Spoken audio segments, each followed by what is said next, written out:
Salut et bienvenue pour cette nouvelle vidéo de Ludosphère. Aujourd'hui, nous allons parler des jeux de cartes.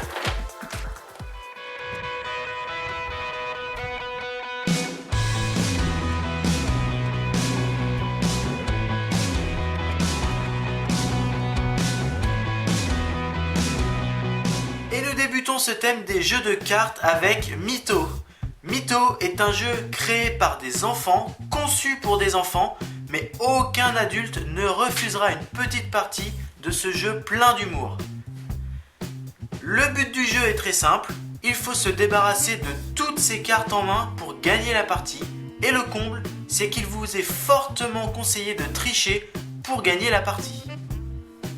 Chaque joueur commence avec 7 cartes en main. Chacun son tour, chaque joueur jouera une carte de sa main sur la pile au centre, à condition que la valeur soit un point au-dessus ou en dessous de la carte précédente. On peut voir que les cartes sont numérotées de 1 à 5. De ce fait, sur une carte de valeur 3, je vais pouvoir poser un 2 ou un 4. Sur un 4, je vais pouvoir poser un 3 ou un 5. Et ainsi de suite. Là, vous allez me dire, il est pas drôle ton jeu. Eh bien si, et ce grâce aux cartes illustrées et colorées que des actions vont être déclenchées au moment où vous les jouez.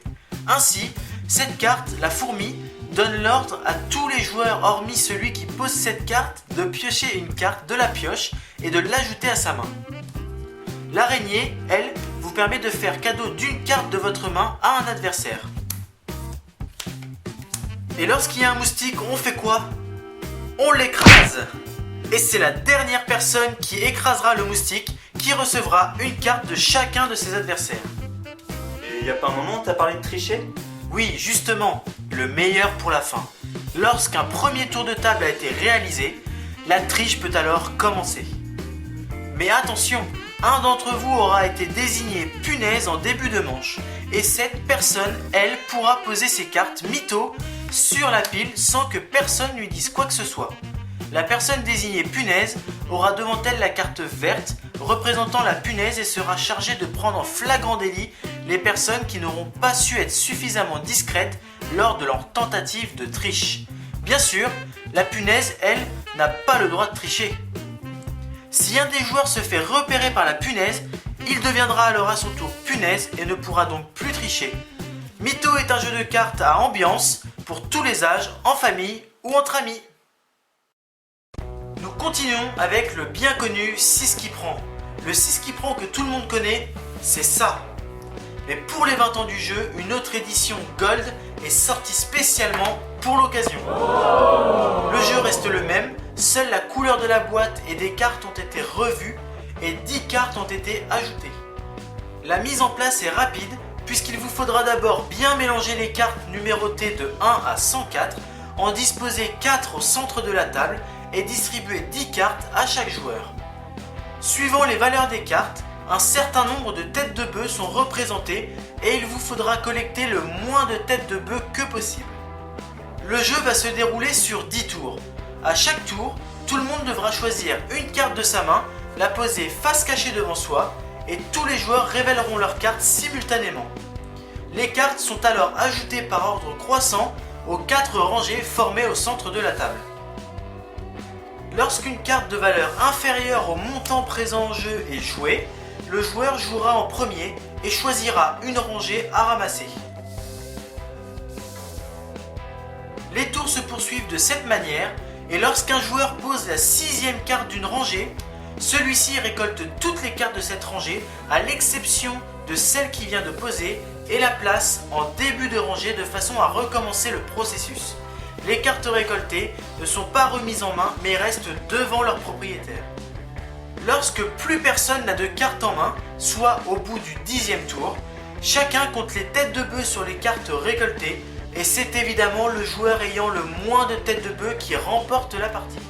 Cette version Gold contient donc 10 cartes en plus et permet d'offrir quelques possibilités de grâce entre joueurs. En effet, ces nouvelles cartes sont numérotées de 0,0 à 0,9 et pourront être placées après n'importe quelle carte. Ainsi, dans ce schéma, la personne qui devait placer sa carte 68 après la carte 67 se retrouve contraint de ramasser.